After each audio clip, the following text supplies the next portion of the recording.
Here at Suzuka, I listened to you just before the break saying the Japanese Grand Prix is coming right up, and so is my heart. It's in my mouth, it's beating like a trip hammer. I have never, ever known tension like this.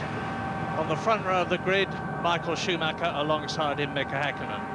Now, you've heard a lot of these things, but just let me remind you what's going to happen here today. It's Häkkinen versus Irvine. It's McLaren versus Ferrari. It's Frentzen versus Coulthard. It's Stewart versus Williams. Will BAR score their first point? It's Damon Hill's last Grand Prix. Eddie Irvine's last drive for Ferrari and Panis's last drive for Prost. Trulli's last drive for Prost and Alesi's last drive for Sauber, and so on. There's so much to be decided here. Is it all going to be decided at the first corner? I don't think so, Murray, because Mika Häkkinen's not going to take any risk. I don't think that that Michael Schumacher would take Mika Häkkinen out of this race for somebody else's championship. We know he can be very aggressive for his own championship, but that would look appallingly bad, and I don't think that's anything he would contemplate. Eddie Irvine has got a squabble with Coulthard and Frentzen, but in reality all he's got to do is try and finish fourth or better this afternoon. So I don't see anybody being silly, particularly. It's in nobody's best interest into that first corner or at any point during this race. They've all got a specific role to do, and I don't believe that includes having anybody off the road intentionally. An interesting point, of course, Panis in 6th place there has signed to be a test driver for McLaren next year, so he might, we know where his loyalties lie, and he's starting right alongside Irvine, of course, so, and he wants a good end to his very long Ligier stroke Prost career, so Panis could get in on the action, but I have a feeling those two Prost may not be fast enough to play a part of this afternoon's proceedings and hold the rest up. Coulthard will have a harder job then to back Irvine into the pack, as we saw Schumacher trying to do with Häkkinen in Malaysia, and it could be a 5-horse race at the front. Everybody with a specific task, with the exception of Frentzen, who just wants the best result he can to try and keep ahead of Coulthard and maintain third in the World Championship. Loose cannon, Heinz-Harald Frentzen, and he was third fastest this morning in the warm-up, behind Häkkinen, who was quickest, and Schumacher second fastest, Michael Schumacher that is, just 1/10 of a second between them. But Ralf Schumacher, Michael's younger brother, really came good this morning. He hadn't had a very good time during practicing and qualifying, but he was 4th fastest this morning in the Williams, ahead of David Coulthard, ahead of Eddie Irvine. Now, I have to say that Eddie Irvine, who incidentally, to his delight, he may be in 5th position, but he's on the correct side of the grid from his point of view. He's on the side of the grid where there is greater grip. I have to say, he hasn't really looked or sounded at all happy this weekend.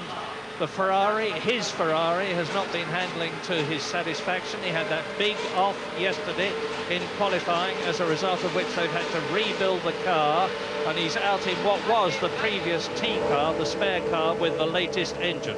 Yes, I think that car was pretty much consigned to history yesterday that he put in the wall. That was a curious accident from my point of view. If it was driver error, it was a fairly fundamental driver error, but he also went off the track this morning too in the warm-up session and missed a turn into Degner 1 and went off the road. So Irvine had a particularly scrappy weekend. Well, there are 15 seconds to go to the start of the parade lap at Suzuka. 3.64 miles is this unique circuit with its figure of 8 configuration that you've heard of from Martin Brundle. 53 laps of the race, 193 miles in all, and off they go. And remember that last year, Michael Schumacher, in pole position as he is this year, stalled on the grid. The race was aborted for the 2nd time because Jarno Trulli had already done the same thing earlier on, as a result of which they tried to restart the race, and Michael Schumacher had to start right from the back. It was a fantastic drive by Michael Schumacher, but in the end he went out of the race with a puncture. So he will be praying that the same thing does not happen again this year. Michael Schumacher intends to win this race. If he does, he's virtually guaranteed Ferrari the Constructors' Championship. They haven't won that since 1983. They haven't won the Drivers' Championship since Jody Scheckter took it for them at Monza in 1979.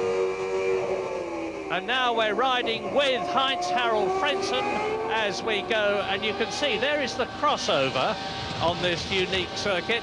And just in the middle of your screens, that very fast left-hander is the famous 130R, which they take at about 190, yes, I did say 190 miles an hour.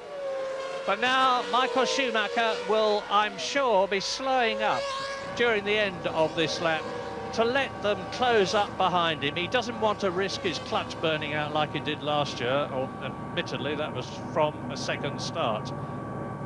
Difficult start line here because it's got quite a downhill slope on it, so it's very much a question of holding the car with your left foot on the brake and feeding in the hand clutch and not letting the car roll. Of course, that's a jump start. If there's any movement whatsoever between the sensor in your car and the sensor buried in the racetrack, from when the red lights come on to when they all go out and Murray's shouting go, go, go, if there's any relative movement, you have made a jump start.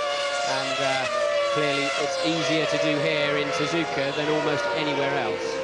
Because of that fact. So here is Michael Schumacher into the notorious chicane, which is where Ayrton Senna and Alain Prost collided in 1989 to decide that year's World Championship to the advantage of Alain Prost, although Senna had won the race only to be excluded. There's been so much drama at Suzuka here over the years.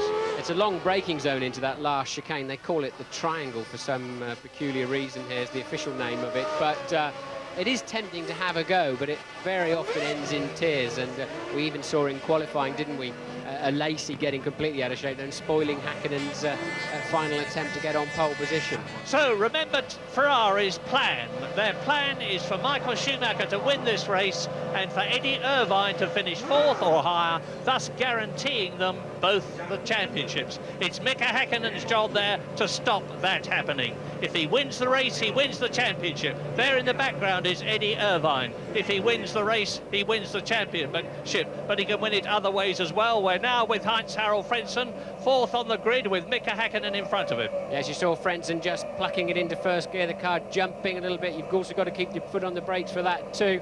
Irvine looked calm, curiously looking in his mirrors, and his visor still up, very calm approaching the start. Third light, fourth light, fifth light. Action! And Michael Schumacher darts across, but Mika Häkkinen gets ahead of him.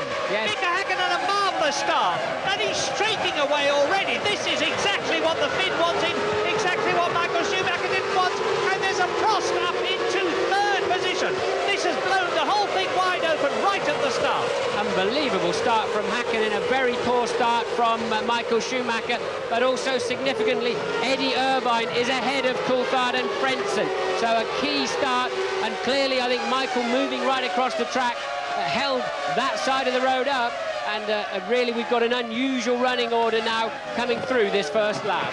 But that Prost getting ahead, and I reckon it's Olivier Panis. He was sixth on the grid, and his teammate Jarno Trulli was seventh. Was a terrific start by him. Now, he could well be holding people up behind him. Yet there's Eddie Irvine behind the Prost. So it's Häkkinen leading, Schumacher second, Panis in third position, and Eddie Irvine, as Martin Brundle has pointed out, has done what he wanted to do, got ahead of David Coulthard, and then it is behind Coulthard. I'm just looking for the yellow car, and it is Heinz-Harald Frentzen as out of the race goes Alex Zanardi, the first retirement in the Williams. What a dreadful season it's been for the Italian. Yes, that pretty much sums up Zanardi's return to Formula One for Williams. And you've got to feel sorry for him. It hasn't been a good year. A little bit of a shining light in the Italian Grand Prix, but it's been an appalling season otherwise. Meanwhile, it's looking good so far for Mika Häkkinen, and he appears to have the pace, but we know Michael Schumacher is very, very strong around this racetrack.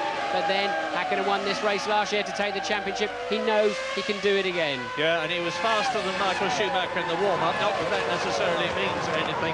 But Ralf Schumacher is in seventh position. He's closed up from ninth position on the grid. Well, Mika Häkkinen looking very good. Early days, of course. This is lap 2 out of 53. Martin. Now let's see how it goes. Look at Häkkinen, just got the perfect getaway, and a poor getaway from Coulthard. Irvine switching positions, and that allowed Panis to get through too. So it was Coulthard and Schumacher with the poor getaways, and the rest of them just scampering down the racetrack, and Frentzen really getting quite badly bought. Yeah, and did you see how Olivier Panis started up into 3rd position? Great start by the Frenchman. I remind you, this is his last try for Prost. He certainly wants to do well here, and he is doing well. He's still in 3rd position, and the gap between him and Michael Schumacher in 2nd place is increasing, and Eddie Irvine looking for a way past the Prost to make it Ferrari 2nd and 3rd as they go into the spoon on this, the 2nd lap. Well, let's look at this. Irvine 4.2 seconds behind Häkkinen, his contender for the title at the end of the 1st lap. Yeah, and if Mika Häkkinen wins this race as he won it last year, he would become world champion as he did last year. And Michael Schumacher is already the only man who seems as though he could do anything about it. This is a complete turn-up for the book, particularly because of Panis. So, coming through to complete the 2nd lap. Now, the gap between Häkkinen and Schumacher at the end of the 1st lap was 9/10 of a second. Häkkinen's just put up the fastest lap, and it's 1.3 seconds. He's pulling away, and he's 6 seconds ahead of Eddie Irvine, and 6.5 ahead of Coulthard there, who's in 5th position, followed by Frentzen, followed by Ralf Schumacher that we're looking at now, 7th position. A lovely picture there of Ralf Schumacher's brakes at 700 degrees as he's heading down into turn 1, closely followed by turn 2. Meanwhile, back into Dunlop curves with race leader Häkkinen, still pulling away another 0.3 of a second faster on the 1st section of this lap. So Häkkinen has very much got the bit between his teeth. But early days, 53 laps around here is a long way. And remember how exhausted Häkkinen looked on the podium in Malaysia. Let's try a flyer on you, Martin. We haven't said anything about strategies. It could be, hypothetically, that Mika Häkkinen is on a 2-stop strategy, as a result of which he would have a lighter fuel load than Michael Schumacher if the Ferrari was on a 1-stop strategy, which I very much doubt. Well, we've seen a tendency lately for them to overfuel the car on the start line to give themselves a much greater window of opportunity later on to choose the moment for a pit stop. And I believe virtually all of these cars are able to change their strategy in the middle, all the key cars that is, if they have to in the middle of the race. I would have thought 2-stop would be ideal in terms of tyre degradation, which is quite high here. I'm sure James has already taken you through that. And in terms of fuel load, it's a long lap with a lot of corners, but I don't believe there'll be a great fuel difference between those 2 cars right now. Well, I say it's early days, but if they stayed where they are now, Mika Häkkinen would score 76 points at the end of this race, and Eddie Irvine would score 73. So we'll have to wait and see. There is Eddie Irvine with David Coulthard in the 2nd McLaren in his wheel tracks as they round turn 1. Now they start to climb here. Turn 3, the left-hander goes into the sweeping turn 4, right, turn 5, left, up to turn 6, right again, and then into the seemingly never-ending turn 7, the Dunlop turn, which they've taken about 135 miles an hour. They are there now, on to Degner, the double right-hander, which leads to the crossover, where the circuit here dives under the circuit. There it is, with the 130R above. Yes, Coulthard just dropping back slightly from Irvine. He was 0.2 of a second slower on the previous lap, and he's really got to get ahead of that red Ferrari if he's going to do his job this afternoon for McLaren and Mika Häkkinen's championship. But right now, of course, the way it stands at the moment, Ferrari looking strong in the Constructors' Championship. Indeed. As they're running at this present time, but still, I repeat, 50 laps to go. Yeah, and just let's look at the situation between David Coulthard, who currently is 4th in the World Championship, and Heinz Harald Frentzen, who is 3rd with 3 points between them. And there is Eddie Irvine, there is Coulthard with Frentzen behind him. So it's nip and tuck between those 2 as far as that position in the championship is concerned. But I say again, as Martin has said, long way to go. Well, I know that David has completely given up his concerns about trying to beat Frentzen this afternoon. He really has. only got to play the team game and tried to get both championships for McLaren. And I know he will drive for that and not thinking at all. And if he gets half a chance, had he been in front of Irvine, I'm sure he would have let Frentzen go to try to get further down the road. They've somehow got to shuffle Irvine into 5th position or worse, so that even if Michael does win the race, Häkkinen still gets the title. There's a retirement. That's Trulli, isn't it? It's, yeah, it's Jarno Trulli.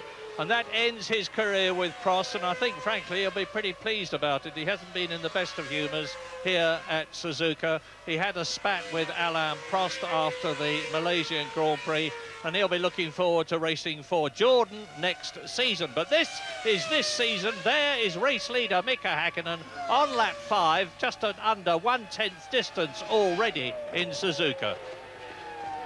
And word from James Allen at McLaren. Murray, you guys are talking about how McLaren will get DC ahead of Eddie Irvine. Well, I've got a hunch that DC's got David Coulthard's got a fair bit of fuel on board that car, possibly one of the reasons why he didn't get away very well at the start. And he's likely to stop the same time as Irvine, and of course he'll make a shorter stop because he's already got more fuel on board. And that way, as long as he shadows him, he's not too far behind him before the stops, they can get him back out in front of Irvine and then try and shepherd Irvine's pace. Now, Panis must be on light fuel to be living with these guys at the moment, so I expect him to come in first. It could be very interesting at that point. Yes, you're absolutely right, but the key thing you said is that Coulthard must shadow Irvine. He's somehow got to stay certainly within half a second of him, as Häkkinen takes a further 0.8 of a second out of Michael Schumacher and extends his lead to 3.3 seconds. Panis a further is a fully 9.7 seconds down the road, as you can see for yourself. And there is the scrap that counts for Eddie Irvine. Mika Häkkinen's been saying it will be the first one to crack. And I thought it might be Mika Häkkinen, I have to say, but it certainly doesn't look like it. The Finn, as he showed last year, is a very, very gritty chap. He's taken his opportunity with both hands. He did it last year. He's leading on lap 6 now by over 3 seconds from Michael Schumacher, and he's pulled away from him, as Martin just said, at something like 0.7 of a second. Well, Eddie Irvine's fate is in the lap of the gods at the moment, because he's lapping a full 2 seconds a lap slower in clear air than Mika Häkkinen, and 1.5 seconds, which he's consistently been all weekend, slower than Michael. So now Eddie's just got to keep it on the road, not make any mistakes, and see how it settles out. He does not have the pace to affect his result in this race. All he can do is just keep driving. No, if Eddie Irvine does win this championship, it is going to be by courtesy of Michael Schumacher, and I say that with no rancour at all. So, when are they going to start coming in? Well, two-stop strategies should start round about lap 18 and then again on lap 32. So that means another 12 laps to go. We're on lap 6 now. Mika Häkkinen leading by about 3.5 seconds from Michael Schumacher, who is 6 seconds ahead of Panis, who is 2 seconds ahead of Irvine, who is half a second ahead of Coulthard, who is 1.6 seconds ahead of Heinz-Harald Frentzen. But both Coulthard 5th and Frentzen 6th are starting to close on Olivier Panis. There's a lot of action to come here as we look at the tail enders. That's Takagi followed by Badeur. We're riding with the Japanese driver Tora Takagi in the arrows here. So lap 7 at Suzuka. Time to go to a break. We'll be back.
Lap 8 at Suzuka. Mika Häkkinen is continuing to put in a series of searing laps. Martin, I frankly can't understand this. Lap 8, Häkkinen nearly 5 seconds ahead of Schumacher. There's only been a tenth of a second or so between them in qualifying and this morning. It was always clear that Häkkinen's car was working less hard and the driver working less hard around the track. Michael, as ever, dancing his car around. And Mika goes over the line with not one of his fastest laps. And there's Michael, you can see in the distance, and still loses 0.3 of a second. So, you know, you have to wonder. I said I thought they had the same fuel load. I still believe that, but maybe his car's a little bit fatter. They're in a pace of their own up the front there. The pace is quite hot. And Mika, I think, is just driving extremely well. As he did last year. It was very important, this race to him last year, to put it mildly. It meant he could win the World Championship, and he did that. And what a season the Finn has had. Also, I think if Mika's car, I mean, this place is hard on tyres, the reason being the corners very much lead one to another, and you rely on the mechanical grip of the tyre a lot around this circuit. It's tough, and a lot of very long corners too, where you get a high build-up as you take a long corner at very high speed. And if Mika's car is working better, as we see Michael run wide there at the hairpin slightly, then his tyre degradation will be significantly less, and I'd expect him to pull away a little bit more as they move into this stint. Now, they're all on the Bridgestone soft compound.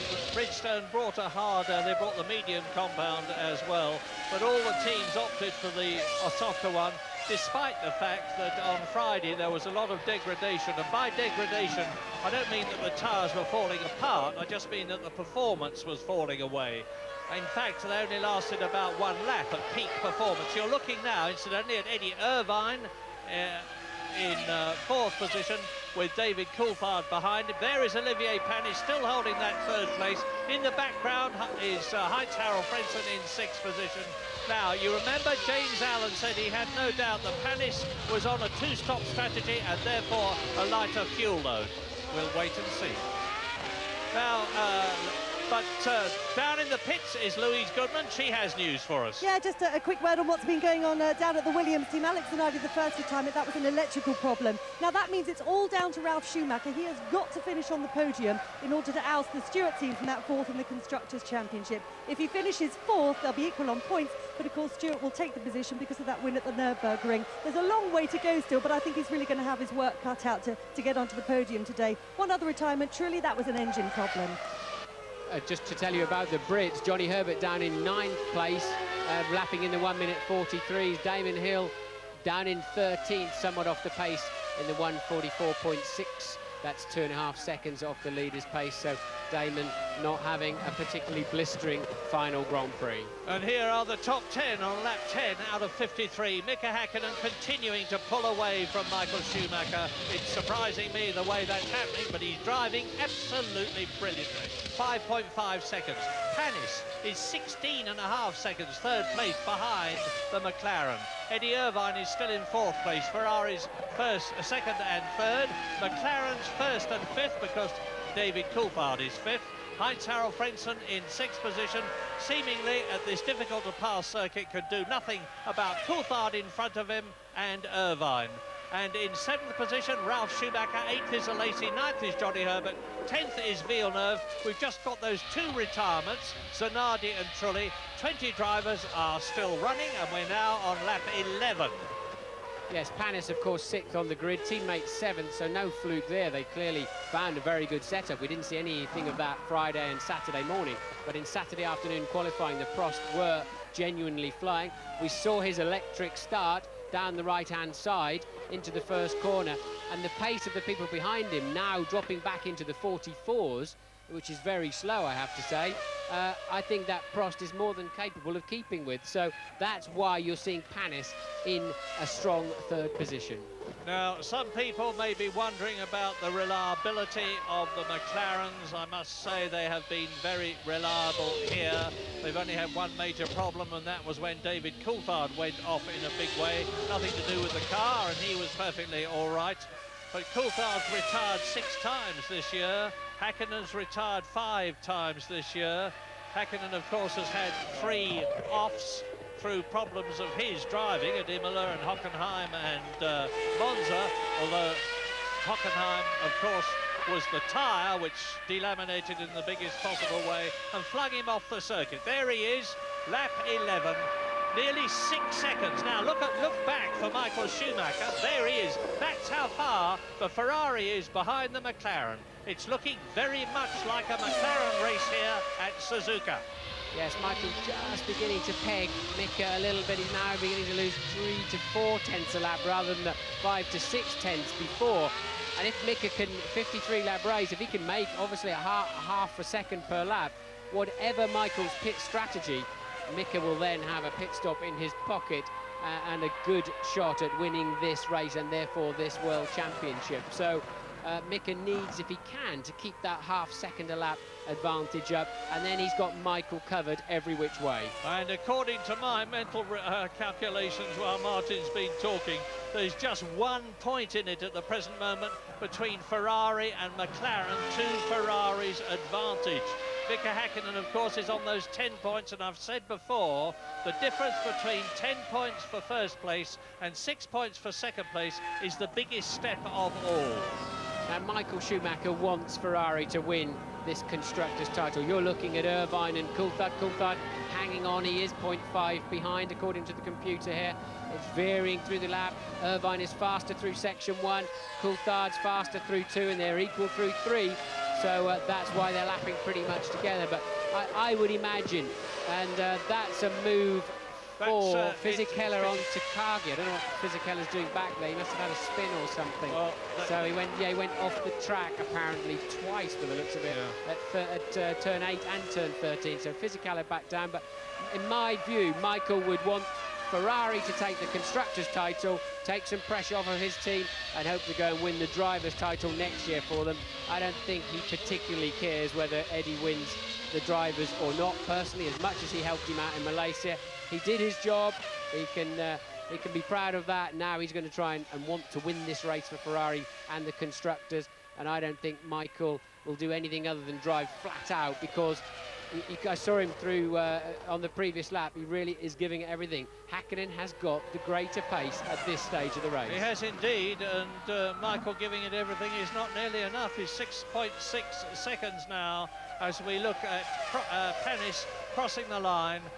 21 seconds behind Häkkinen, and just 3 seconds ahead of this battle. Eddie Irvine fourth.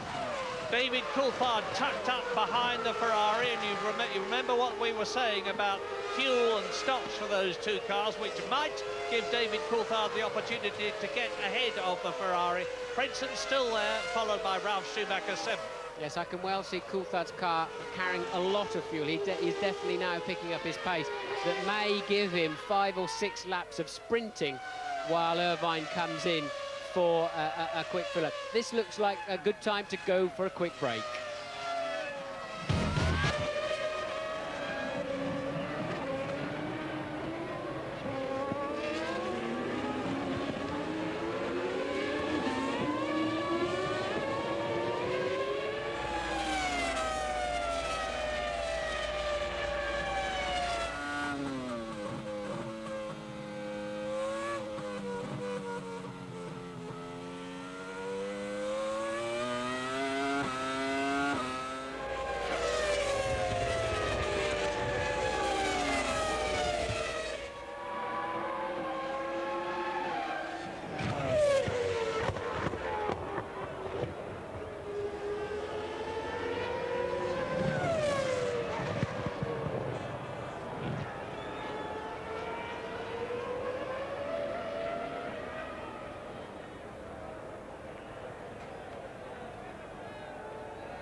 Lap 15 at Suzuka, and a significant thing perhaps has happened, although I think now that I see the latest lap time, not all that significant. It appeared that Michael Schumacher had pegged the gap between himself and Mika Häkkinen, there he is, the race leader, to 6.6 seconds. Well, he has not. It's just increased to 6.8 seconds, and it's still the positions exactly as they were before. Yes, but it's still now 0.2 of a second over 2 laps. I mean, Michael was losing a second every 2 laps, so it's definitely evening out, and it doesn't give Mika anything like the cushion that he needs for later on if Michael just happens to have enough fuel for a one-stop strategy, and Mika doesn't.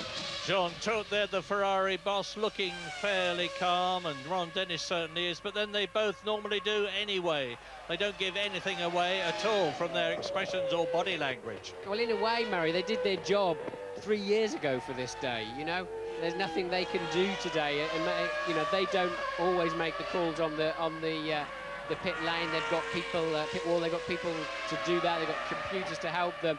The decision, the big decision, something like Ron Dennis will make with his management team, will be several years back of structuring the technical people and getting the money in and really pointing the way for the team in the future. And all he can do now is just sit back and see it unfolding. Well, we're on lap 15 at the present moment with Mika Häkkinen leading the race. If he finishes where he is now, he will score 76 World Championship points. If Eddie Irvine, who is currently in 4th position, finishes where he is, he will score 73 World Championship points. So, Mika Häkkinen, and off goes Damon Hill. Now, he manages to keep the Jordan running round the side. He's gone off at the Spoon, which I remember he did in the Williams several years ago, followed shortly by David Coulthard. And Damon is rightly keeping to the hard stuff outside the gravel. It was 1995 when he went off in the Williams. Then he did not get back. Now he has done so. He was in 13th place, but he's just been passed by Pedro de la Rosa, who is 17th, and Fisichella there, who is 18th. So down to 19th position goes Damon Hill, to the displeasure of a very sad Eddie Jordan sitting in the Jordan gantry. Now, just to finish the point I was making, the point is a very important one, that if Mika Häkkinen stays where he is, he's going to win the World Championship. And Damon is pitting, I think, on this lap, so Damon coming in for a precautionary check. I wonder if he'll park it, Murray. That was effectively last place he'd slipped back to there, and we're seeing a replay of him slithering along, but I think he's still in pit lane. They look like they're changing the tyres and front wing. They can really, it's just about within the window to call this the first of 2 stops, really. So Damon, engine still running. He, of course, now will rejoin the race and does so, keeping to the 120 km/h speed limit. And now he can release that, and he will clearly be in last place now, but having that stop under his belt.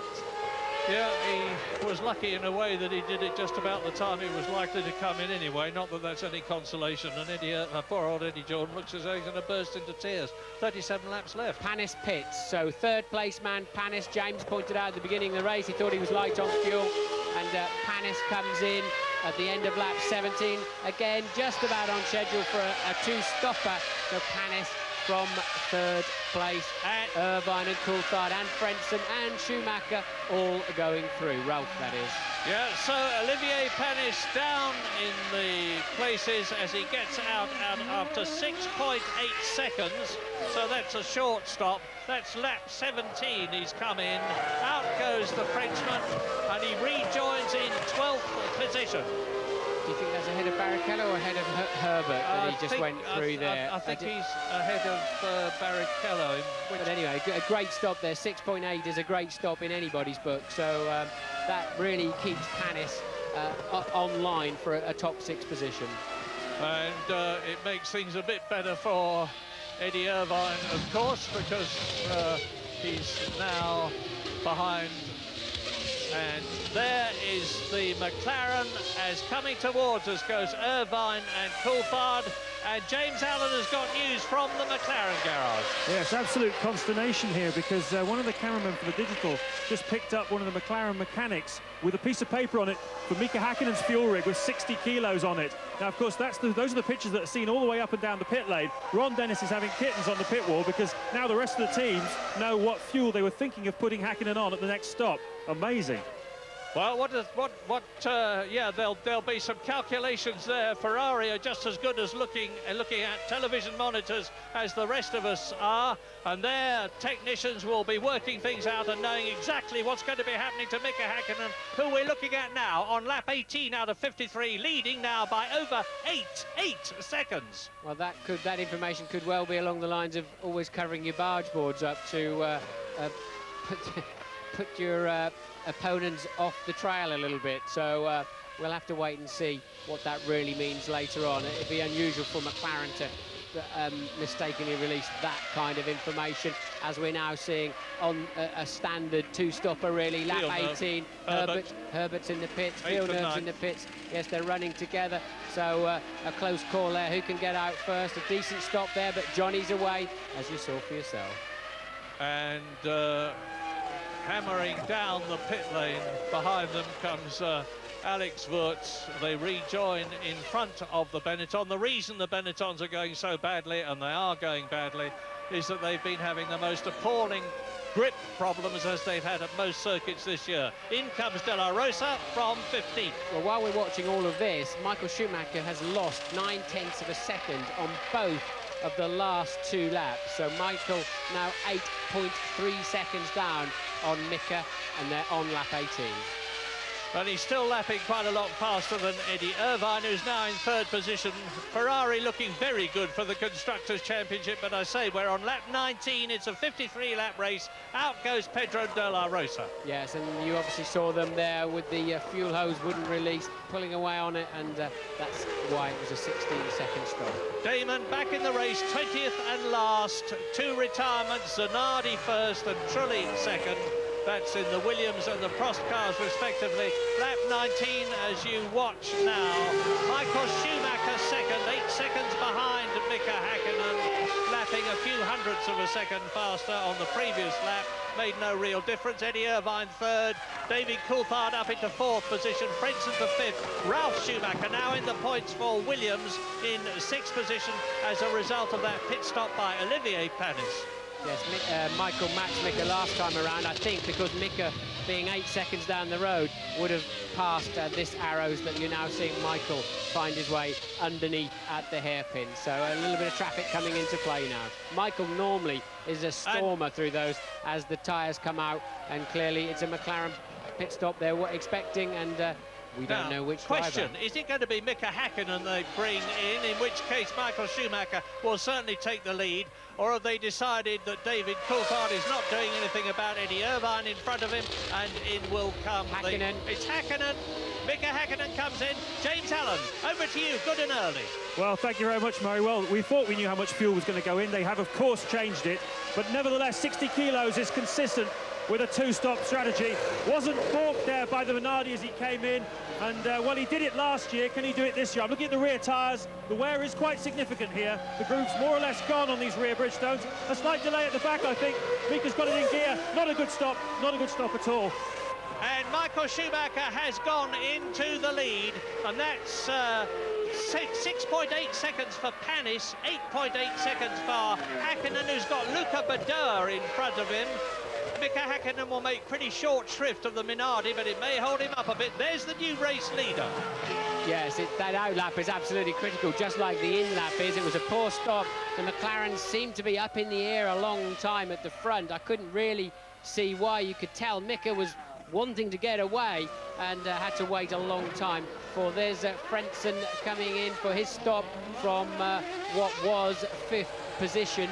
So Louise. It's a bit of a flat feeling here at Jordan, I have to say, Martin. They really, really want to finish the season on the podium, particularly at Honda's home Grand Prix. Damon Hill was never going to be a likely contender, but Frentzen's looked strong all weekend. He started from fourth, but he lost those places at the start of the race. He's still in contention, but really this isn't the sizzling performance that Jordan were looking for. And in in comes the Panis comes in again. Now he's stopped already. Panis out of the race, seemingly, having held third position for so long. The end of the Frenchman's race, is it? This is a very atypical pit stops, very slow indeed, and he's touring out. Olivier Panis' engine not running. We're riding into the pit lane now with Tora Takagi. That ends Olivier Panis' Grand Prix career for Prost. Both the Prosts out inside 20 laps out of 53. Well, Mika had a very poor pit stop, really. I don't think he really attacked the speed line as Michael does. An 8.8 second stop, and then he had to pass a Minardi on the outlap, so not working at all well there. But he's now getting on with it, setting a new fastest final section as he completes his full flying lap. I noticed his first section was a 62.7, a minute 2.7. That includes the pit stop, or the bulk of the pit stop, so we'll compare that when Michael finally comes in. But at the present moment, that is the race leader, Michael Schumacher, Ferrari, double world champion, leading, and Eddie Irvine, of course, in the other Ferrari is going strong, and Ralf Schumacher in the pits there, accelerates out. He came in from 5th position. Yes, and this is falling nicely for Irvine now. Panis out of the way, of course, gives him another position, and Frentzen with apparently no pace whatsoever to come up and play ball and get involved in today's championship decision. Now, I'm not going to start talking about the World Championship at the moment. It's the wrong time to do it, because we need to wait for all the top 6 to come in and make their stops. Michael Schumacher has not stopped. Eddie Irvine has not stopped. David Coulthard has not stopped. Ralf Schumacher has, Frentzen has, and of course Mika Häkkinen has. I think they chose to bring Mika in slightly earlier. I didn't get a chance to say so at the time, but there were 4 or 5 tail enders ahead of him, which Michael's now going through. And on this lap alone, Mika is at 1.3 seconds faster so far, as Michael has now got to wade through that traffic, and you can see the concern on the Ferrari pit wall there. So Mika, yes, Fisichella backed out and moved over. We didn't see it on the screen, but to move, he must have. And now Mika's coming up against the traffic anyway. Damon Hill will move quickly. He knows what it's like to be out there trying to win a world championship, which he has done here at Suzuka, and he won brilliantly here at Suzuka in 1994. But we're on lap 22 at the present moment as Häkkinen goes absolutely searing past Damon Hill's Jordan, and Mika Häkkinen is 9.5 seconds behind Michael Schumacher on lap 22 out of 53. Eddie Irvine is in 3rd position, so there's a 2-point World Championship gap between them, but the best thing to do is just wait and see when Eddie Irvine comes into the pit lane. Ferrari mechanics, I can see out of the window, Murray, Ferrari mechanics in the pit lane. So neither of the 2 cars have been in yet, no idea yet which one of them's coming in first. We'll have to wait and see. We soon know as they come. James down in the pit lane thinks it's Michael Schumacher coming in on this lap. So again, it's a long first out of a 2-stop strategy, I would have thought. As Michael Schumacher comes up to Marc Genet in 14th position in the Minardi, and here are the McLaren mechanics coming out. Well, we hope that's for Coulthard, otherwise Häkkinen's got some kind of problem. In comes Michael Schumacher, as James correctly predicted, and then we're expecting about 20 seconds later, Coulthard 2 should be coming in. He's 6 tenths behind Irvine at this time. That's a good move from McLaren. They know that they know Ferrari cannot respond by bringing Irvine in at the same time as Coulthard, because Schumacher's in the pit. So I think that's very smart thinking there from the McLaren team. But Michael Schumacher's time was he's 2 seconds faster than Mika Häkkinen, and he exits the pit lane now. Has he retained the lead? In comes David Coulthard from 4th position for his pit stop. I can't really see how he did retain the lead. He was only 8 seconds ahead as he went over the line, Murray, and it's obviously a lot longer than 8 seconds to make a stop, and that's a nice stop for Coulthard. That might just get him in front of Eddie Irvine. So I think there's some good thinking here they've got to get that silver car in front of Irvine. And can Coulthard stay in front of Frentzen? Yes, he can. So Frentzen, that must have been a cracking stop for him as well. He's been putting in some 1 minute 42s, and he nearly leapfrogged David Coulthard. Crucial moment for Eddie Irvine. If he doesn't get ahead of Coulthard, he will then be behind Coulthard and Frentzen. Louise. Yeah, bad news down at Jordan, I'm afraid. Damon Hill has just retired from his final Grand Prix. No ideas why. He just literally turned up in the garage, almost expected. Mechanics are shaking their head and not knowing why. So he's out of the race. As soon as I find out why, I'll be back and let you know. I think Damon has probably had enough, actually. All this season, I've felt, to be quite honest, that his heart wasn't really in it. That may be the case. I hope it isn't. Right, I can see the Ferrari mechanics in the pit lane, and this could be one of the most crucial pit stop of Eddie Irvine's entire motor racing career. He needs a quick one to keep him in front of Coulthard. Otherwise, I believe he'll be behind Frentzen as well. So he needs a good in-lap. He's had no traffic at the moment by the looks of it. A little bit of traffic down the road, but it won't affect him because he will now duck in the pit lane. And he's got to attack that pit lane as hard as he dare. Are you there, James? Yes, I am. This stop is going to need to be less than 7 seconds. You could talk about 1, maybe 2 seconds. Could decide the Formula 1 World Championship of 1999. It's up to you guys. You time it. Well, can't do that. We'll just have to rely on the counter on the pit lane. And that's mighty close. No, 7.1 seconds. Well, it's going to be nip and tuck. Remember, there's a speed limit in the pit lane. Here it is, look, here it is. There is Coulthard. That is so close. Yes, he's done it. David gets past Eddie Irvine, and that may well have settled things for the Irishman. Brilliant bit of tactical thinking by the McLaren team has moved David Coulthard ahead of Eddie Irvine, and he's going to be a mighty difficult man to pass. Yes, I hope I'm not crediting them with something they didn't do, but it seemed to me that as soon as they knew Schumacher was coming in, they called Coulthard in because they knew that Ferrari couldn't respond with Irvine because Schumacher was, and remember, there's only one pit area, one crew for each team. You can't have them both in at the same time. Very, very cool bit of thinking, and we're on lap 24 now with Mika Häkkinen 7.5 seconds ahead of Michael Schumacher. Yes, and Frentzen did a 44.8 on that lap, so my predictions of him also getting ahead of Eddie Irvine failed to be correct because Frentzen had a particularly poor lap for some reason, but Coulthard then holding the line into turn 1, and that is the last thing that Eddie Irvine needed to see, was that silver car flashing through the apex of turn 1. And the gap is distinctly bigger than it was at that time, and Frentzen in the background is in 5th position. Ralf Schumacher behind the yellow. Jordan is in 6th place. And David Coulthard is now on the fastest lap of the race. He's just done a mighty quick first sector, fastest of all. It looks as though he's got a nice new set of tyres. Yes, and as you can see, Häkkinen, of course, did regain the lead.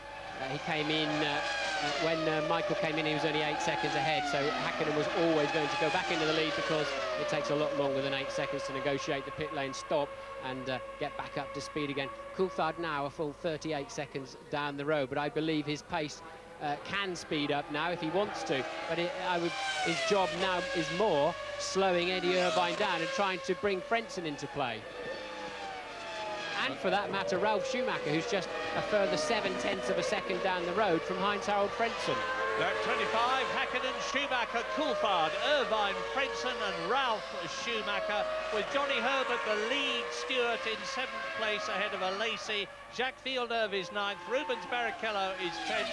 No signs of a BAR being in the points at the end of this race at the present moment to get their first World Championship point, because Ricardo Zonta, the other BAR driver, is down in 13th position. And with Damon Hill's retirement, there are 18 drivers left. 13 drivers left, lap 26, break time.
Now, lap 27, and Mika Hakkinen is coming up to the fast men.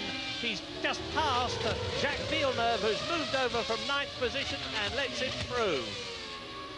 Yes, and Schumacher making his way past the Minardi too. What's got to happen now is Coulthard has got to slow down and reverse, and exactly, we've said it before, but exactly the same as Schumacher did with Hakkinen in Malaysia. Coulthard has got to push Eddie Irvine back into Heinz-Harald Frentzen, who's 2.4 seconds behind Irvine, and Ralf Schumacher, who's just 1.2 seconds further adrift. And Coulthard's no good in racing away now. He's got to try, in case Schumacher, who's putting a lot of pressure, a new fastest lap for Schumacher during the break of a 1:41.6. So Schumacher starting to apply pressure if he can to Mika Hakkinen, and they've got to use Coulthard. Just in case Schumacher takes this race, they've got to use David Coulthard to push Irvine down the field. Yeah, but if Schumacher can close on Hakkinen, remember the Ferrari plan. They ideally want Schumacher to win this race and get 10 points. They ideally want Eddie Irvine to finish 4th or higher. Well, Eddie Irvine is in 4th position, 2 seconds ahead of Heinz-Harald Frentzen, 2 seconds behind David Coulthard. It all depends on Schumacher at the present moment. They're using, remember in the first stint, Michael Schumacher used his tyres very hard, and he's certainly gone out, and often with fresh tyres like this, you can take too much out of them too early, and you pay the price later on in the stint. James, what can you add? Well, they're all going to have to stop again, that's for sure. And I guess I'm looking at the calculations now, it's going to have to all be around about the same time. And I reckon that's lap 36 to 38. And that will be a really critical time in this race, and of course in this championship. It's David Coulthard's target. He's got to hold Irvine up and get to that point, hold him up enough. Schumacher's target too. He's got to get back into this race, get close to Hakkinen, and somehow push and try and nick it back again, the lead of the race from Hakkinen in the pit stops.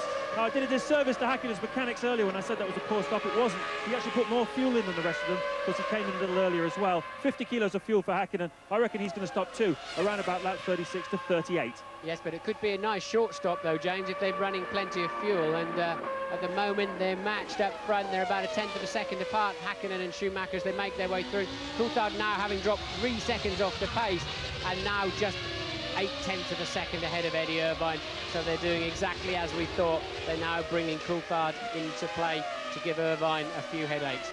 It's just the way it has to be done. Yeah, and Michael Schumacher there has just gone through to lap Ricardo Zonta for the second time. The Brazilian in the BAR well down the field, and the gap between Mika Hakkinen and Michael Schumacher remains at 6.8 seconds, with David Coulthard 36 seconds further back and Eddie Irvine right on his tail. So we need to have a look now at Coulthard and Irvine, 3rd and 4th. They're absolutely together, and Eddie Irvine has got to try to regain that 3rd position from David, or rather get ahead of David Coulthard. Yes, just you touched on BAR. They've been in 9th place with Villeneuve. They desperately need a point today to bring them up in the Constructors' Championship. It's worth millions and millions of pounds to them for the travel money next year if they can get a single World Championship point. And I think all of their men are on a bonus if they can make it happen. And the man who's got to make it happen right now is Jacques Villeneuve, back in 9th place. Yeah, Minardi have got that 1 point at the present moment. It means something like 15 million pounds. Incidentally, I'm told that at Maranello there are something like 20,000 people in the square and around the town where Ferrari is headquartered. They're not going to be very happy at the present moment. There is Michael Schumacher in 2nd place. Mika Hakkinen's already gone through the 1:30 hour. Remember, Mick has fallen off the road twice this year while leading in Imola and Monza. But when he was pretty much unpressured, he's not in that situation at the moment. Michael is keeping him more than honest and could well take a 10th or 2 out of him on this lap. Let's see as it goes over 6.6. Yes, fastest lap for Schumacher. Michael Schumacher, 1 minute 45.569. 41.5. And he's closed down the gap. All right, just 0.2 of a second. But the fact is he has closed it down. And they've still got, of course, to make a second pit stop, which I expect to happen round about lap 32 if they were doing something normal. But they may well have taken on a different fuel load, which would mean they could stay out longer. I think 32's too early, Murray. The back end of Michael Schumacher's car whacking the deck through Dunlop curve. He's obviously running it very low, something he clearly moved to during qualifying. But a lot of traffic on the road there, and that is Coulthard now with Irvine in his mirrors, with the two people we were talking about, Frentzen and Ralf Schumacher, easily homing in. The pair of them now are just totally 1.6 seconds behind Eddie Irvine. Yeah. David Coulthard third, Irvine fourth, Frentzen fifth, Schumacher sixth. There is Schumacher, the four of them together. Going to be very interesting to look at Coulthard's lap time and see if he is closing up deliberately and keeping Eddie Irvine behind him. Well, what goes around comes around is what Ferrari are going to be thinking at the moment. Yes. After, of course, they played this game to rather supreme effect in the last Grand Prix. Of course, Eddie daren't do anything precipitate. He daren't lunge through. He's leading the World Championship. He can't afford to take any risks. David Coulthard can. Well, that's right. And, you know, David's not going to have him off the road, but if Eddie goes for a 50-50, David's not exactly going to jump out of the way either. And why should he? And, of course, then Frentzen's not going to take too many prisoners either behind them. So Eddie really doesn't need this headache, but it was absolutely inevitable. We talked about that crucial pit stop. It was inevitable after the outcome of that. Mika Häkkinen on a potential 76 World Championship winning points compared with Eddie Irvine's potential 73 World Championship losing points. If they stay in first and fourth positions, there is Eddie Irvine. That's these kind of corners where Coulthard can be slow without any risk of being passed, in those very slow corners where it's one at a time, and then he knows he's always going to be on the throttle a car length earlier than Irvine. David Coulthard is lapping 3 seconds slower than Mika Häkkinen. Mika Häkkinen's just done around about 1:42. David Coulthard's doing 1:45s, and therefore so is Irvine, so is Frentzen, so is Ralf Schumacher. And Coulthard's thinking, come on, Frentzen, come on, Schumacher, get on with it. I can't go much slower than this pace. Why aren't you climbing all over the back of that Ferrari that's right behind me? And meantime, Mika Häkkinen has responded to the challenge very quick, and Michael Schumacher's going fastest again. This race is really now starting to develop. Lap 31, Michael Schumacher's done a fastest first sector for him, fastest second sector of all. There is Coulthard, Irvine, Frentzen and Schumacher. Here is Mika Häkkinen completing the lap. There's Michael Schumacher behind him. The gap was 6.2 seconds. It is 6 seconds. Michael Schumacher has just done the fastest lap of the race. Yes, we have a curious situation here, really. The two finest drivers in the world, in my view, without question, at this moment in time, are really putting on a supreme display of driving. Häkkinen for his second consecutive title. He'll be the 7th driver in the history of Formula One to win back-to-back titles. And Michael Schumacher driving his heart out, not for himself, driving his heart out for his team's points, and maybe, just maybe, to hand his dream of winning a world title in a Ferrari, driver's title, to Eddie Irvine. So there's a lot of emotions going through Michael's head.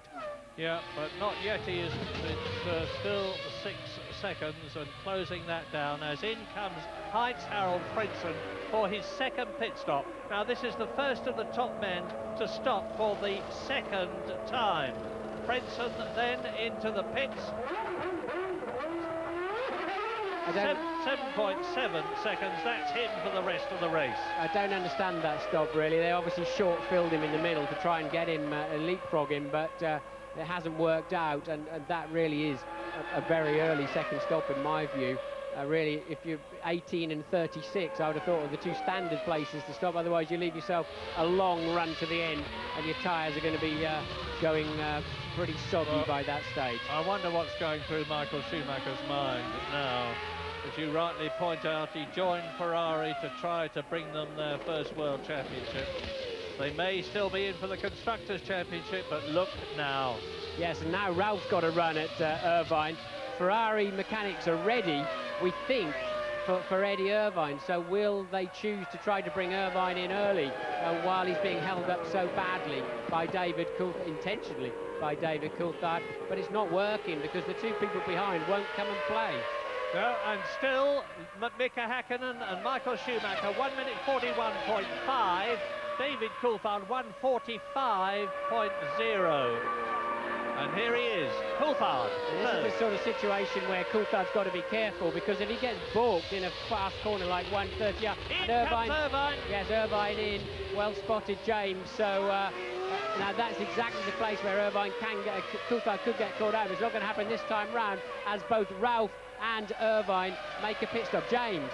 What a humongous gamble this is. When he comes out, he's going to come out, I guess, in 10th place with a lot of cars like Villeneuve, Barrichello, Wurz, Lacey in front of him.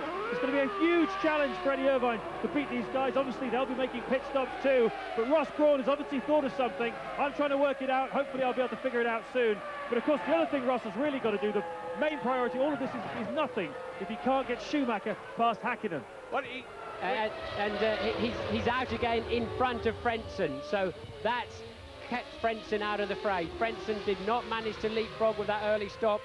Eddie Irvine saw the pair of them. We know Damon Hill is out of the race, so it must have been Frentzen coming down the hill. So Irvine keeps his position, and Häkkinen now still moving through the back markers, and Dinnitt's there pointing, go that side, go that side. You have to be very careful when you duck inside like that. You don't end up running wide on the exit, and you can have a pretty silly spin in between turn 1 and 2 there. And still the gap comes down, 5.5 seconds now between Häkkinen and Schumacher. It may be a bit less than that as a result of Häkkinen having to ease up a tiny bit to get past Diniz, but then Michael Schumacher is going to have to get past the Brazilian in the Sauber too. Now Coulthard is in no man's land a little bit now. He's a minute off the lead because he's been backing up Irvine. Now I guess he's got to put a spurt on to build the cushion to make his pit stop, to be sure he's got track position again on Eddie Irvine to play games later on. Meanwhile, Mika Häkkinen still very much doing this all for himself, but the gap now is down to just 5.5 seconds. Mika Häkkinen driving an absolutely superb race. McLaren doing a fantastic job for him. The car very strong. The Mercedes engine very strong indeed. Into the chicane goes the Ferrari. And out of it now. Let's have a look and see as the times go through here. So Irvine is 5th then. Eddie Irvine is currently in 5th place. It's Johnny Herbert in 4th, who's only stopped once. And as James predicted, it's going to put Irvine out in the pack, but not too badly as it turns out. Back there in 5th place. Coulthard now having done his fastest lap of the race. As we predicted, he's got to build a 5 or 6 second cushion to come in the pits, I would say, in the next 4 or 5 laps. And lap 35 out of 53. Mika Häkkinen leading Michael Schumacher by 5.3 seconds. The gap continues to be reduced. As you look at Michael Schumacher, David Coulthard is 3rd, some 55 seconds behind them. Johnny Herbert is in 4th place in the Stewart, 18 seconds behind. Oh, it's Coulthard's off. Coulthard has gone off. And lost the nose wing of the McLaren. This is going to blow it for McLaren. Look, he's got to come in and get a new nose cone, and that's going to take at least 15 seconds. I was watching them change nose cones in practice. They were taking about 12 to 15 seconds. Look, they've got it ready already, but he's going to lose time coming off the track. He's going to lose time getting back on the track. And this means that Johnny Herbert moves up into 3rd place. Eddie Irvine moves up into 4th place. And most importantly, Eddie Irvine has not got that McLaren problem. That's what happened. That's an amazing place to spin off. I think David just running slightly wide there. I mean, a very, very unusual place to spin off. Hit the wall quite hard. But I think they'll get away with just changing the nose. But that's making, that's put a bit of a bad note on McLaren's Constructors' Championship there. That's really knocked that one for 6. Yeah, 10 points now for Mika Häkkinen if he wins this race. But anyway, let's watch this. Off comes the old nose cone. They've drilled this to perfection. Or has it jammed? No, it's not. On goes the new one. They're very calm about it. Yes, but of course he lost a further 10 seconds on the way in as well. So this is a total half-minute loss that's going to absolutely wreck Coulthard's race position. Going to put him back, I would say, at least to 6th or 7th, and no longer can he play the games. And he needs to beat that. That Stewart down into 1. I assume that must be Michael Schumacher, the Ferrari, coming down the hill. And there's another shot of, well, that's a very, very unusual place to go off. And we're on lap 35 now then, lap 36, my apologies, as you watch David Coulthard on the replay regaining the circuit. I don't know what the problem was, but... Well, Coulthard can still do a job, look, as luck would turn out for Mika Häkkinen, because he's ended up in front of Michael Schumacher. But Schumacher has yet to make his next stop, and of course David's being lapped, so theoretically he's only got 2 or 3 corners to play games. Otherwise, the blue flags will be out, and they're out already. Blue flags wave for car 2. The next thing is, if he goes past too many of them, he will be black flagged. And Michael Schumacher definitely being held up. He holds the apex, and he's going to lose the place as the... just trying to identify who that is. Well, that's a lapped car. That'll be the lapped car of Coulthard. And past he goes. David Coulthard moves over and lets Michael Schumacher through, but he will inevitably have lost time on this, the 36th lap in this Japanese Grand Prix. Yes, well, that lost him 2.1 seconds in section 1, and we'll see now in section 2 a further 1.5. So it cost Schumacher 3.6 seconds. Martin, it was Rubens Barrichello, his next year's teammate, that well, yeah, but Rubens had the audacity to try and pass him. Well, Rubens backed out of it in the end, but Rubens, having made 2 stops, is down in 10th place. He was a lap behind, but well, 6.2 seconds was the gap. It's now 9.9 seconds as a result of Michael Schumacher's problems there. It has nearly increased the gap between them by 50%. We're on lap 37. It's still, at the present moment, Mika Häkkinen in the lead, and that means to say that he's on course for the championship. Long way to go. And Michael Schumacher fighting every inch of the way, with Johnny Herbert now in 3rd position. He's only made 1 stop, and it was a very early one, so I'm sure he'll have to come in again, which will let Eddie Irvine up into 3rd position if all goes well for him. And James Allen, news. Yes, Ferrari getting ready for Michael Schumacher, and I think McLaren are going to bring Mika Häkkinen in too. That's the battle for the lead. But reflect on this, guys. Position 2 and position 3 for Ferrari actually gives them the Constructors' Championship as things stand. I'm sure they've fueled David Coulthard through to the finish. I don't think he'll play any more part in Irvine's race. Now, the key question here is Schumacher. If he tries to pass Irvine, Häkkinen, it's because he wants Irvine to be the champion. But of course, if he doesn't really want to be the champion, if he's quite happy just to settle for the Constructors, he won't try to pass Häkkinen. It'll be very interesting to see what happens now. Yeah, it sure will, James. I mean, I think it is not yours, I know, but I think it's a most uncharitable attitude to say that he's deliberately not going to try hard to prevent his teammate winning the World Championship. Anyway, here he is, Michael Schumacher coming in for his 2nd stop. He's all yours. 9.9 seconds he was behind Häkkinen. This is going to have to be quite a short stop. We're looking for something again around about the 7-second mark. No reaction as yet from McLaren, but they're on tenterhooks.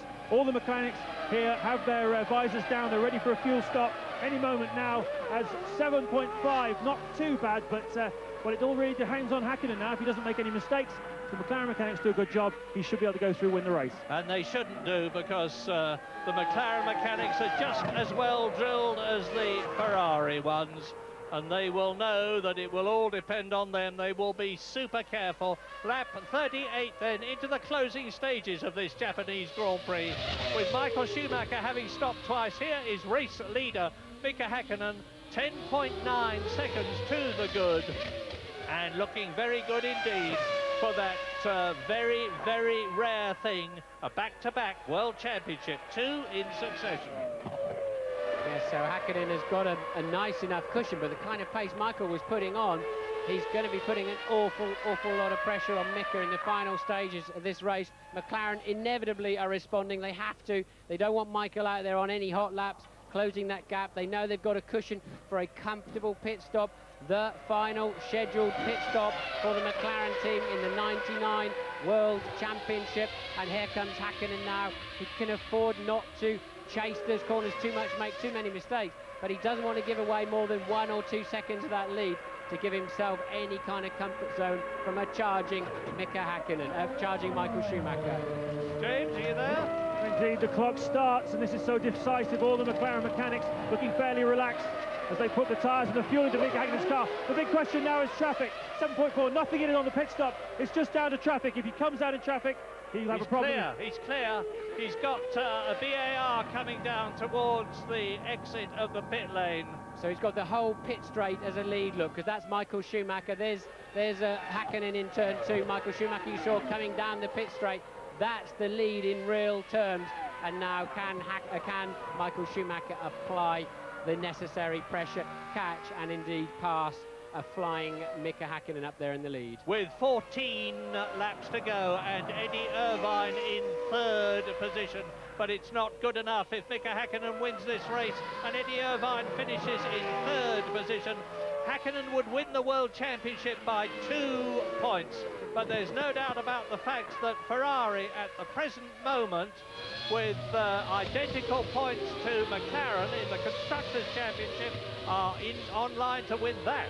Yes, Mika Häkkinen was 1.4 seconds quicker than Michael Schumacher, all told, through that pit stop sequence, including out to the end of the first section. A lot of traffic ahead of Mika, but now they've all done their pit stops, of course. Michael's got to pass the same traffic a little bit later on, but at least it will give Michael the chance to close temporarily as Mika makes his way through these 3 or 4 cars. You're on board with Takagi coming into 130R, and he's fading out to let the Stewart go through on the way in. Well, incidentally, Heinz-Harald Frentzen is certainly looking good for third place in the Drivers' Championship, with David Coulthard now in 10th position as we go to a break.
David Coulthard has retired. David Coulthard in the garage. Over to James Allen. Yes, I'm standing here. He's just literally driven in and he climbs out of the car. I think it must be something to do with the handling problems that he must have suffered when he went off the track. He's pointing at the back of the car. There's a fair bit of smoke coming out of it, but Coulthard's 1999 championship ends much as the way it's gone all along, really. It's been a tough season for Mika.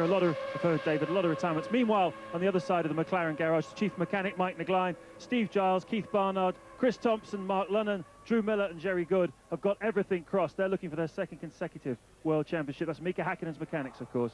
A tale of two halves in this McLaren garage. James, that makes, of course, Ferrari the Constructors' World Champions for this year. But I believe that the McLaren team would have bought Coulthard in as a safety measure. That was a sizable accident. He can't play really any further part in this Grand Prix in terms of helping them win either of the two championships. And Louise is with Damon Hill. Damon, the team didn't seem to know why you'd brought the car into the garage. Tell us, why did you retire? Because basically I was down in what was effectively last place, and I wasn't able to improve my performance. I decided that since I was retiring anyway, there was really little point in carrying on in the race. Well, you've had a career to be proud of, but that's it, it's over. Has it sunk in yet? Well, I'd like to say, first of all, I'm very disappointed with this weekend as a performance. I really wanted to do as well as I could, but it's just been too difficult, and I have to acknowledge that, you know, that Formula One for me is a thing of the past, and I think I made the right decision retiring. Any final brief message for everybody who supported you?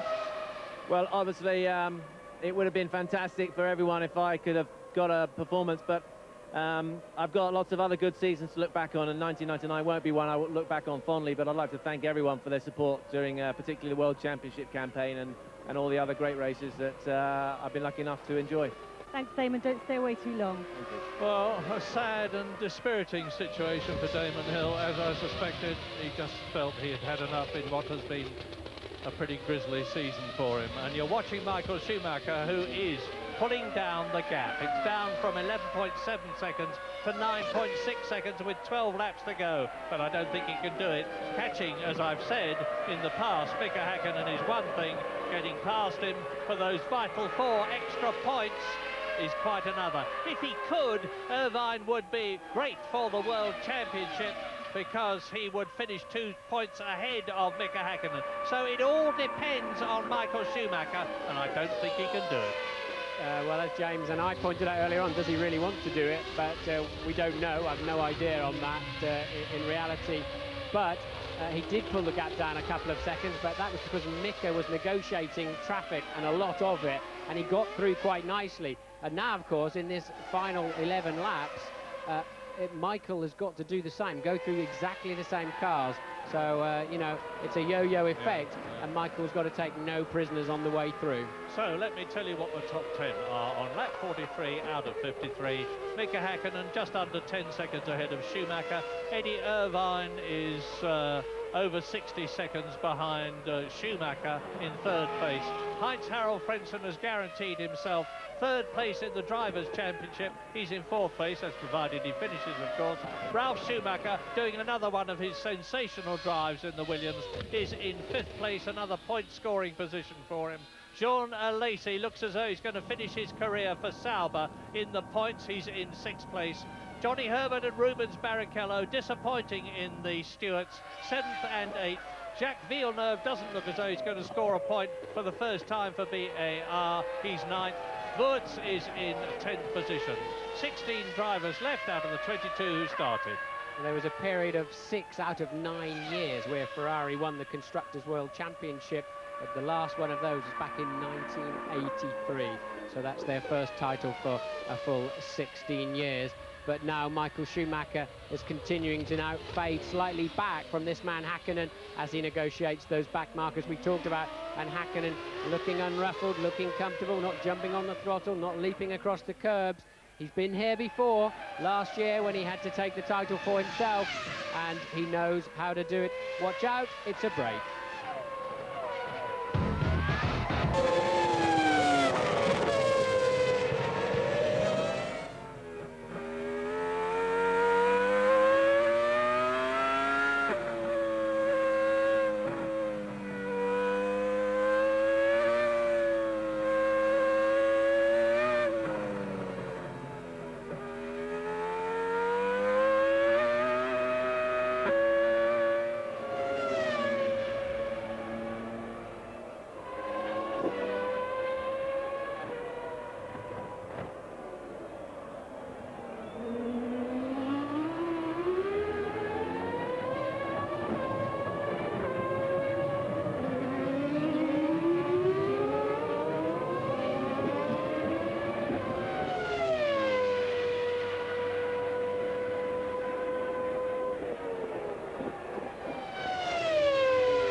Lap 45 out of 53 into the closing stages for uninterrupted coverage now of the Japanese Grand Prix, with Mika Häkkinen, a cool, calm, flying Finn, 10.6 seconds ahead of Michael Schumacher, who frankly is making no impression on the McLaren at all at the present moment.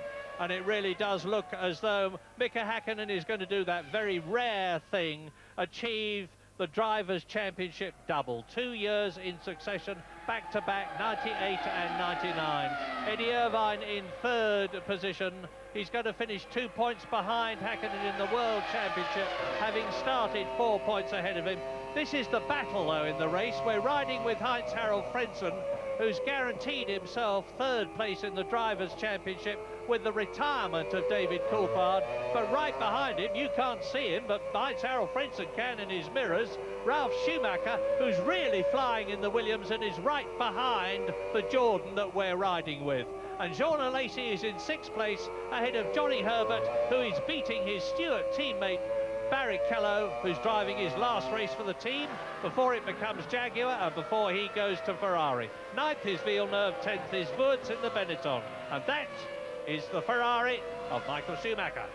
3 German drivers in the top 5, but not in the place they really need to be if Ferrari are going to take both championships this afternoon, as Takagi bows out of his home Grand Prix. But Schumacher is not now attacking at all Mika Häkkinen anything like in the middle stint of this Grand Prix.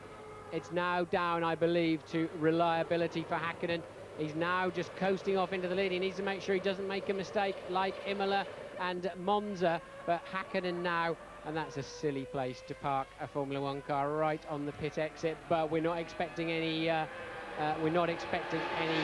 pit stops at this moment as we head into the final stages of the race. I remember Alain Prost at Monaco in 1988 when Senna was a long way ahead of him, thinking I can only pressure Senna in the hope that he makes a mistake, and sure enough Senna did.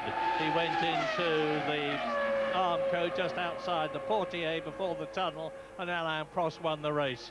Well, Michael Schumacher needs, I think, to press harder than that. He's actually lapping a few tenths of a second slower than Mika Häkkinen at the present moment, and out of the race there goes Luca Badar from 16th position, leaving 50. Well, Takagi's just gone out, so there are 14 left. Pedro de la Rosa is the last runner, Fisichella is 13th, Zonta is 12th, Deniz is 11th, and Wurz is in 10th place. Schumacher's given up the chase. Maybe he's also thinking Mika falls off when not under pressure. I've heard them say it at the press conference. I've seen them say it in articles. They think Mika loses his concentration. I don't think he will this afternoon. But Mika, 1.4 seconds faster on that lap. Michael now over 12 seconds behind. So Michael Schumacher has given up the chase. Well, you saw Tora Takagi there gloomily removing the steering wheel of his Arrows for his last race of 1999. Here's a replay of him coasting to a standstill. We're on lap 47 now. Constructors' Championship this year definitely goes to Ferrari. As Martin said, the first time they have done that since 1983. They did it in 1982. And the Drivers' Championship looks as though it is going to elude them yet again. And Michael Schumacher may yet live to see his dream come true of winning the Drivers' Championship for the first time for Ferrari since '79. But he's not going to do it this year unless this man, Mika Häkkinen, strikes trouble in the next few laps. We ought to say, of course, that that's assuming the Ferraris crossed the start-finish line. They haven't scored the points yet. But we did ought to add that, having proclaiming them champions. But in any event, they're looking strong and their reliability has been very good. But, there's oil on the track now. That's why they're all moving. I wonder why they were moving to the middle of the racetrack down the pit straight. I think it was from the blown-up car of Badua. That's Takagi walking back up the pit lane, having parked right on the exit, which would have frightened a few people early on in this race. He's now proceeding up the fast lane and back into the garage. And I can tell you that Alesi is being given the blue flag now. Jean Alesi in sixth place. I can't see what's happening. I know he's being given the blue flag, and I can only assume that that means that he's got Johnny Herbert in 7th position right up behind him and trying to get past. in which case mighty good news for Johnny Herbert, because the man who won at the European Grand Prix at the Nürburgring has had a cracking end to his season. And we're looking at a man really that should have been world champion about 4 races ago. Had the wheel fly off at Silverstone, fell off the road a couple of times, had a little contretemps with his teammate a couple of times, and one way and another it's ended up with this showdown of the final race. But I can't help but feeling of all of the people that were up for the championship. There were 4 of them, remember, a couple of races back. Mika most deserved it, although it's been a bit of a patchy season for just about everybody. Well, it would appear that Michael Schumacher on lap 48 out of 53 has given up. The gap's gone up to 12.1 seconds. Yes, Mika could have had something like 50 more points than he's got now, because he had that throttle problem in Australia, as you rightly say, the dodgy wheel problem at Silverstone, off twice at Imola and Monza, and then he was taken out of the race by a delaminated tyre at Hockenheim. So all while leading, of course, you know. Yes. Hockenheim while comfortably leading. So I mean, he won the championship last year with 100 points, I think, if I remember, and he's going to be some 25 points down this year, assuming he gets 24 points down, assuming he gets to the end of this motor race. yeah, your memory's a good one, Martin. He's going to get 76 points here, which is 24 less than he got last year. But I remember Keke Rosberg won the World Championship in 1982 with just 1 victory, and that was the Swiss Grand Prix, which paradoxically was held at Dijon in France. And this is going to be, if he finishes the race, Mika Häkkinen's 5th victory. He won in Brazil, he won in Spain, he won in Canada, he won in Hungary. He's had a couple of 2nd places, he's had 3 3rd places. In fact, it's only not finishing that stopped him being in the points, if you follow me. Often happens like that, Murray. But as I said before, if he finishes this with his 7th time in history. Fangio won 4 on the trot, and there are 5 other drivers so far that have won 2 championships on the bounce. But Mika Häkkinen had 2 seasons now of a lot of very intense pressure, and I think we saw on the podium in Malaysia that pressure coming out. He was absolutely destroyed at the end of that race, I think more mentally than physically. But I suspect he'll have a happier face on today if he can complete his last 4 and a little bit laps with no problems. Michael Schumacher on his return to Formula One, won in Malaysia. It looks as though he's going to be 2nd in Japan. He's coming up behind Pedro de la Rosa's arrows. His teammate de la Rosa's Takagi has already retired. De la Rosa's been lapped twice by Häkkinen. He's about to be lapped for the 2nd time by Michael Schumacher. Mika Häkkinen is on lap 50 out of 53. And Michael just popped in a 1:42.5, which sort of suggests he's not going quite as fast as he could if he really, really wanted to. I think if it was Michael Schumacher's, that's a blown-up car. That's in front of Eddie Irvine. Let's have a look and see what it is. It'll be interesting to see what it is when we come across it. There was an arrows going slowly, we saw earlier in the picture, homing on that, and that is a Benetton blowing up. It's so Fisichella. none of the contenders. Fisichella was back down in 13th place. Last but one. He's been off the road a few times this afternoon. Probably got side pods full of gravel and rubbish and overheated the thing finally. But I believe if it was Michael Schumacher's World Championship up for grabs, he'd be lapping somewhat faster than he is right now. You could well be right. Fisichella's 7th retirement of the year, and I think he'll be glad to be out of the race. He's been a very glum man here in Japan the whole time, as has his teammate Alex Wurz, because they just could not get the Benetton to grip the road properly. And if you can't get grip in Formula One, you have got a major problem. Here's a man who hasn't. Mika Häkkinen coming through to complete his 50th lap.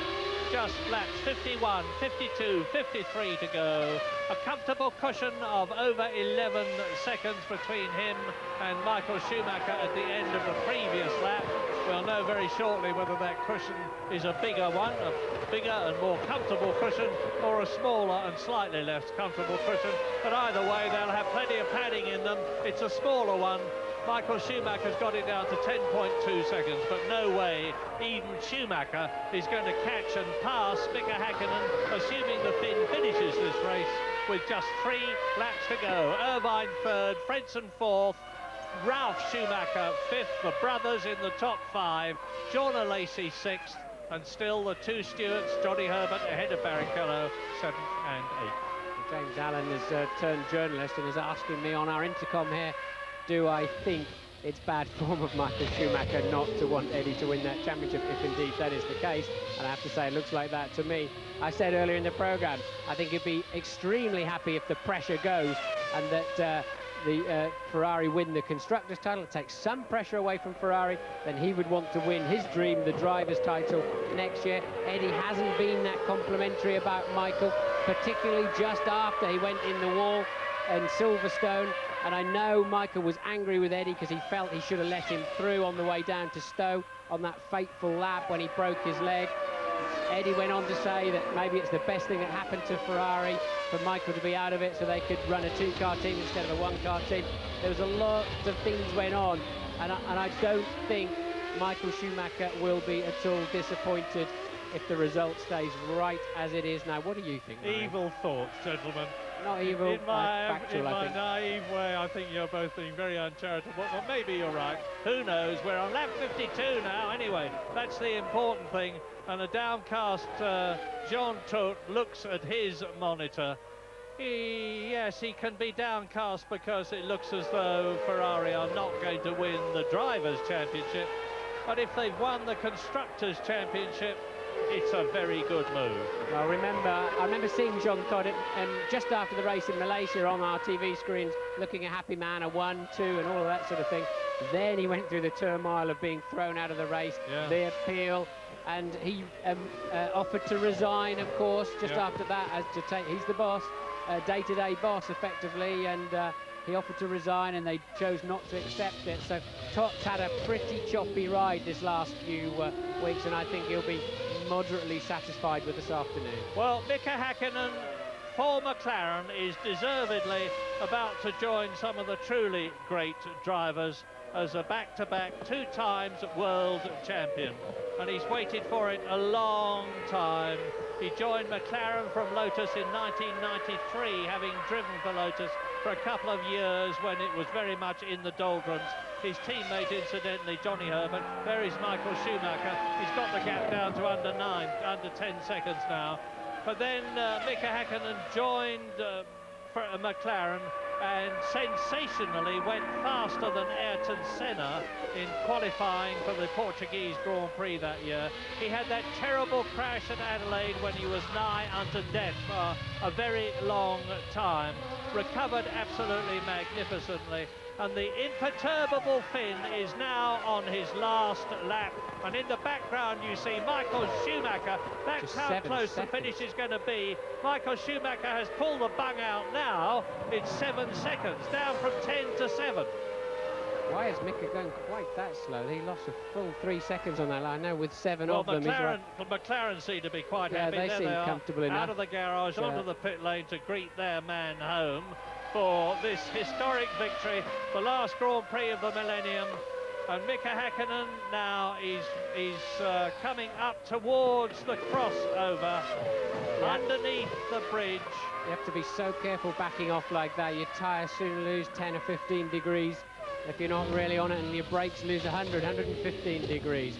So don't go to see there's traffic ahead. Don't take it too close. Oh, look, you can't see. We will have been able to look over his shoulder as he came out of the hairpin and look across and see that Michael Schumacher, in terms of track distance, is far enough behind the McLaren not to be able to do anything about it, I believe, notwithstanding the fact that Mika Häkkinen is closing up on a couple of tail-enders. I don't think he'll reach them before the end of the lap, because he is coming up to the 1:30 and there's Ron Dennis waiting to greet his man home, and he's going to be truly ecstatic, as rightly so everybody in the McLaren team is going to be, because here is the flying Finn. Mika Häkkinen wins the Japanese Grand Prix of 1999 if he rolls out of the chicane very slowly indeed, making absolutely sure, and takes the checkered flag. Mika Mika Hakkinen wins in Japan. He is world champion. And there is Michael Schumacher, and the gap between them had come down to just 5 seconds. Mika was indeed taking it easy, and Mika joyfully waved both hands out of the cockpit. There's a lot of Finns here with their faces painted blue and white. They're already wearing T-shirts saying Mika Hakkinen, world champion, 1998 and 99. I said to one of them just before I came into the commentary box, "You're being a bit optimistic, aren't you?" And he said, no, we trust our man. He will win. Well, the trust was justified. And Mika Hakkinen beats Eddie Irvine in the Drivers' Championship by 2 points.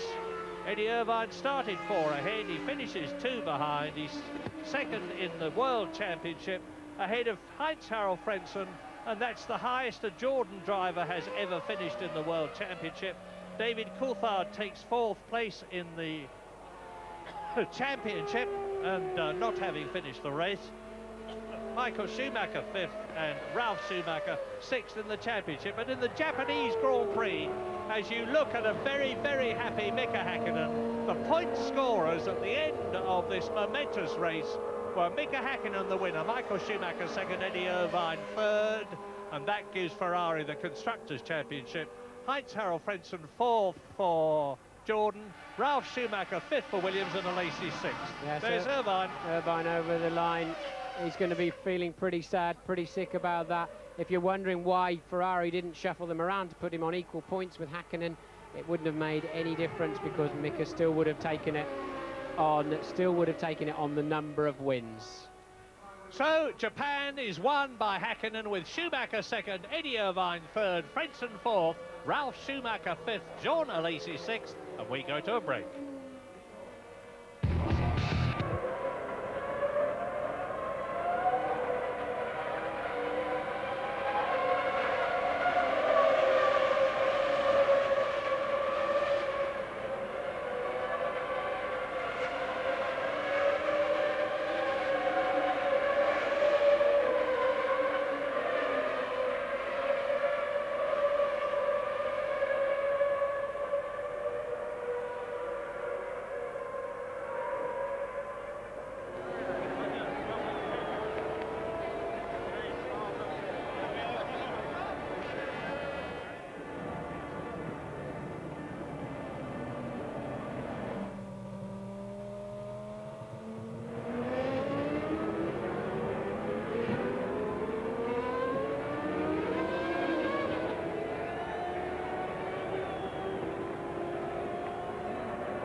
Well done to the new world champion, Mr. Hakkinen.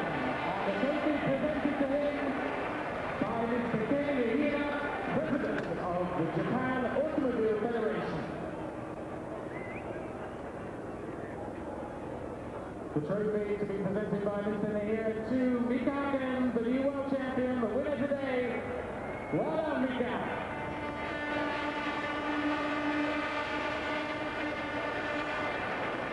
To the winning constructor today, Leonard McLaren Mercedes, represented here by team principal Ron Dennis. The trophy presented by Mr. Y. Mitsui, Vice President of Fuji Television.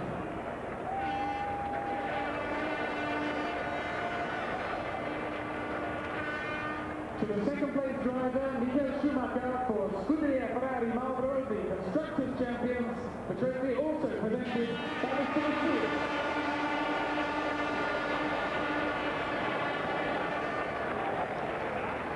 And to the third place driver, Eddie Irvine, the trophy presented by Mr. Kei Fukatsu.